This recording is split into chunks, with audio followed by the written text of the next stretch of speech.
Hey everyone, it's the Excellent Dude again with another Excel how-to video. In this quick video, I'll show you how to freeze rows and columns in Excel. And if you stick around to the end of the video, I'll show you how to freeze columns and rows at the same time. Let's get started. As you work with bigger worksheets, you'll find that data entry becomes more challenging because your headings scroll out of view as you add more information. With the Excel Freeze Panes functionality, you can specify rows or columns that should remain in place or visible at all times. To make sure that the heading remains in view, we'll use the Freeze Panes functionality that's located under the View tab. When you click on the Freeze Panes button, you'll see three options: Freeze Panes, Freeze Top Row, and Freeze First Column. Let's start with the Freeze Top Row option. In this example, I have a simple worksheet that has headings in the first row. To freeze the top row, we'll go to the Freeze Panes option and select Freeze Top Row. Now, as you can see, we can scroll down and the headings stay in place.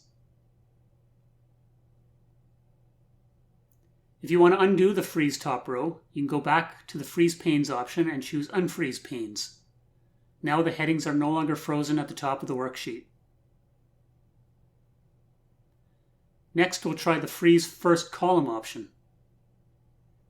I have another worksheet where the data entry goes horizontally, so as we enter more years of sales, the store ID becomes hidden. So, again, we'll choose the Freeze Pane option and choose Freeze First Column. Now we can see for which stores we are entering our information no matter how far right we scroll. Now let's try a more custom solution using the Freeze Panes option. In this example, with multiple rows of information above the headings, with hundreds of rows as I scroll down, my column headings disappear from view. Obviously, freezing only the top row won't work.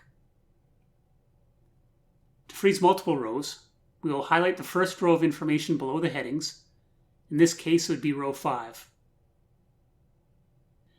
Then we'll choose Freeze Panes and then select the first Freeze Panes option.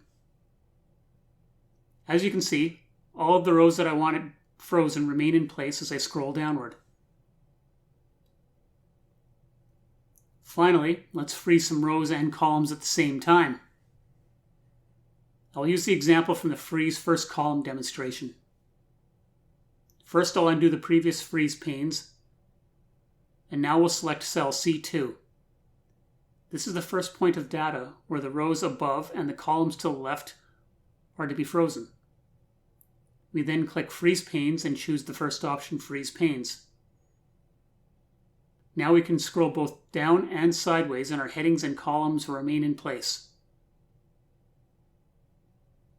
Well, that's it for this video on how to freeze rows and columns using Freeze Panes. If you find my videos informative, please give this video a thumbs up. If you like learning about Excel, please consider subscribing and clicking on the notification icon to be notified when I release new videos. Or if you'd like to learn a topic that I haven't covered yet, please leave your suggestions in the comments section below. Thanks again and have an excellent day.